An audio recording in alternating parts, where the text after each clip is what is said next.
ஓம் நம சிவாய குருவாழ்க குருவே துணை ஆன்மீக நண்பர்களுக்கு வணக்கம். இன்றைக்கி நாம் இந்த வீடியோ பதிவில் பார்க்க போகிற தகவல் என்ன சொல்லி கேட்டிங்கன்னா, ஜால சித்துக்களை ரொம்ப அதிவேகத்தில் செய்யக்கூடிய குரலியை எப்படி வசப்படுத்துறது, இதை வச்சு எப்படி ஜாலங்கள்லாம் செய்கிறது அப்படிங்கிறத பற்றி தான் முழு விளக்கத்தோடு நான் இந்த வீடியோ பதிவில் சொல்ல போகிறேன்.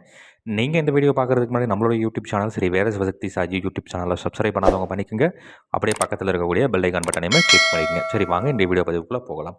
அதாவது இன்றைய சூழ்நிலைக்கு நிறைய நபர்கள், அதாவது இந்த மாந்திரிக தொழில் இருக்கவும் சரி, ஒரு சில அருள்வாக்கு கூறி சொல்கிறவங்க சரி, ஒரு சில ஜோதிடரும் சரி கேட்குறது என்னென்னா, சாமி இந்த மாதிரி வந்து இந்த ஜாலங்கள் எப்படி செய்கிறது, இந்த மாதிரியான அந்த ஜால சித்துக்கள் வந்து எப்படி செய்கிறது, அதற்கு ஏதாவது தேவதைகள் இருக்குதா, நாங்களும் நிறையா பக்கம் போய் பார்க்குறோம், ஆனால் வந்து சொல்லிக்கக்கூடிய அளவுக்கு அது எதுவும் பலன் தர மாட்டேங்குது, இதுக்கு ஏதாவது முறைகள் இருந்தால் சொல்லுங்கள் அப்படின்னு சொல்லி நிறைய பேர் கேட்குறீங்க.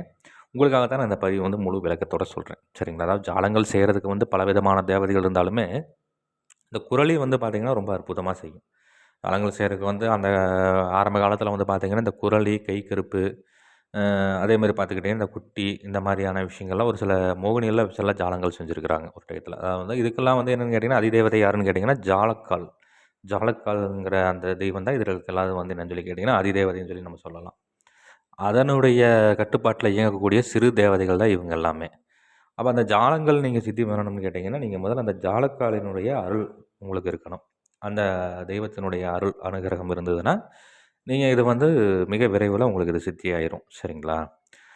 அப்படி இல்லை அப்படிங்கிற மாதிரி இருந்ததுன்னா, ஜாலக்கால் வந்து யாரும் உபாசனை பண்ணலை, நான் வந்து நேரடியாக இந்த மாதிரி இதுக்குள்ளே வரணும், தேவதைகளை வந்து சித்தி பண்ணணும்னா, அதுக்கு வந்து சித்தர்கள் வந்து எண்ணற்ற சித்து முறைகள் சொல்லியிருக்காங்க. அதில் இதுவும் வந்து ஒரு முறைன்னு சொல்லி சொல்லலாம், சரிங்களா.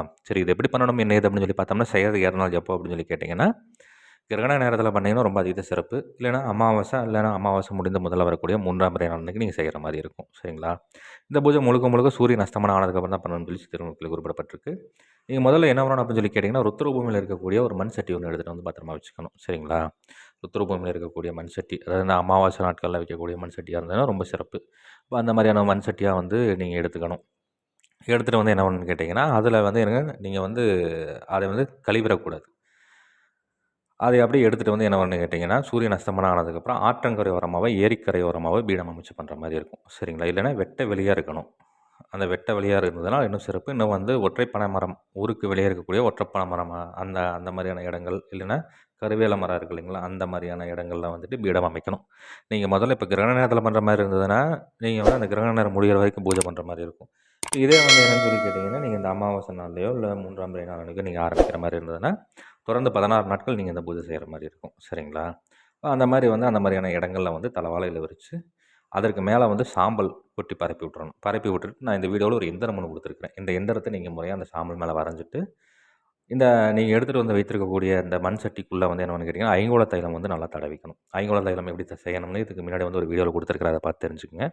ஐங்கோள தைலத்தை வந்து நல்லா தடவி விட்டுட்டு, இதை வந்து இந்த ஆணைக்கன் பட்ட சட்டியை வந்து அந்த இடத்துல அதுக்கு மேலே வச்சு இதற்கு உண்டான தூப தெய்வங்கள்லாம் கொடுத்துட்டு, இந்த மண் சட்டிக்குள்ளே வந்து என்ன பண்ணணும் அப்படின்னு சொல்லி கேட்டிங்கன்னா, இழுப்பு எண்ணெயில் வந்து ஒரு சின்னதாக வந்து ஒரு சின்ன மண் அகல் விளக்கில் தீபம் போட்டு அந்த மண் சட்டிக்குள்ளே வச்சிடணும். மண் சட்டிக்குள்ளே வச்சுட்டு முறையாக அதற்கு உண்டான படையெல்லாம் கொடுத்துட்டு, முறையாக அதற்கு உண்டான மந்திரம் நான் இந்த வீடியோவில் கொடுத்துருக்குறேன். இந்த மந்திரத்தை வந்து உச்சாடனை கொடுக்கணும். இப்போ கிரகண நேரத்தில் பண்ணுற மாதிரி இருந்ததுன்னா, கிரகண நேரம் முடிகிற வரைக்கும் பண்ணணும். இப்போ இதே வந்து அமாவாசை நாட்களில் நீங்கள் ஆரம்பிக்கிற மாதிரி இருந்தால், பௌர்ணமி வரைக்கும் தொடர்ந்து 16 நாட்கள் நீங்கள் இந்த பூஜை செய்கிற மாதிரி இருக்கும். நீங்கள் இந்த பூஜை செய்யவே வந்து ஒரு 2 நாள் 3 நாள் செய்யும் பொழுதே வந்து அந்த குரலி தேவதையினுடைய அதிர்வலைகள் வந்து அந்த ஆற்றல் வந்து அந்த இடத்துல வந்து இறங்குறத நீங்கள் கண்கூடாவே உணர முடியும், சரிங்களா. அது வந்து என்னன்னு சொல்லி கேட்டிங்கன்னா, முதல்ல வந்து உங்கள்கிட்ட வந்து விளையாடும். இது பண்ணுறதுக்கு முன்னாடி என்னன்னு சொல்லி கேட்டிங்கன்னா, முறையாக வந்து குருவினுடைய அனுமதி வாங்கி ஒரு ஆலோசனை பெற்றுட்டு பண்ணுறது ரொம்ப சிறப்பு. ஏன் அப்படின்னு சொல்லி கேட்டிங்கன்னா, அது முதல்ல வந்து உங்களை வந்து பயமுறுத்த பார்க்கும். அப்போ முறையாக வந்து இதை வந்து எந்த மாதிரி வந்து இதுக்கு உண்டான பாதுகாப்பெல்லாம் செஞ்சு வச்சுக்கிட்டிங்கன்னா ரொம்ப சிறப்பு, சரிங்களா. அப்போ அந்த மாதிரி வந்து நீங்கள் முறையாக வந்து இதை வந்து சித்தி பண்ணிக்கிட்டிங்கன்னா, இதை வச்சு எண்ணற்ற ஜால சித்துக்கள் செய்யலாம்னு சொல்லி சித்தர்களுக்கு குறிப்பிடப்பட்டிருக்கு. இன்னும் அந்த ஜாலங்கள்லாம் எப்படி செய்யணுங்கிறது இனி அடுத்தடுத்த வீடியோக்குள்ளே உங்களுக்கு நான் சொல்கிறேன். சரி நண்பர்களே, இதை முறையாக தக்கன குருமால் தான் ஆலோசனை பண்ணிவிட்டு செய்து பலன் அடைஞ்சு பாருங்கள். நன்றி. மீண்டும் வேறு ஒரு நல்ல தகவல் கொண்ட வீடியோவில் உங்களை சந்திக்கிறேன். அதுக்கு முன்னாடி நம்மளோட யூடியூப் சேனல் சரி வேத சக்தி சாயி யூடியூப் சேனலை சப்ஸ்கிரைப் பண்ணாதவங்க பண்ணிக்கோங்க. அப்படியே பக்கத்தில் இருக்கக்கூடிய பெல் ஐக்கான் பட்டனையுமே கிளிக் பண்ணிக்கோங்க. சரி நன்றி, வணக்கம், வாழ்க வளமுடன். ஓம் நம சிவாய. குருவாழ்க குருவே துணை.